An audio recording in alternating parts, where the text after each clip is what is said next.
Kumusta sa lahat, mahal kong mga taga-subaybay, maligayang pagdating sa aking channel. Nandito ako na may magandang video. Muli, ang mahusay at kapana-panabik na balita ay nagmula sa matagumpay na Turkish actor na sina Özge Gürel at Serkan Kayaglu. Malaki ang epekto ng mga akusasyon na ang gwapong aktor na si Serkan Kayaglu ay nagkaroon ng love marriage kay Özge Gürel at kalaunan ay naghiwalay dahil sa pagtataksil.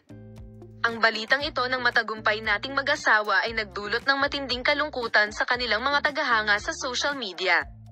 Ngayon ang aktor na si Serkan Kayaglu ay gumawa ng mga pahayag tungkol sa kanyang relasyon kay Özge Gürel. Naging trending topic sa social media ang reaksyon ng matagumpay na aktor sa balitang pagtataksil. Ang mga paratang na si Özge Gürel ay naglalayag para sa isang bagong pag-ibig ay patuloy na pumukaw sa mga bagay-bagay. Sinabi ni Özge Gürel, na nagsimula ng isang bagong pag-iibigan, na masaya ako at sinimulan ko ang 2024 na puno ng enerhiya, na lalong nagpapataas ng kasiyahan. Tunghayan natin ang magandang aktres na umaakit ng atensyon sa kanyang mga teleserye at mga post sa social media.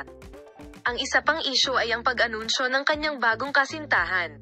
Ang panayam kung saan ipinahayag ni Serkan Kayaglu ang kanyang panghihinayang ay hindi positibong natanggap ni Özge Gürel.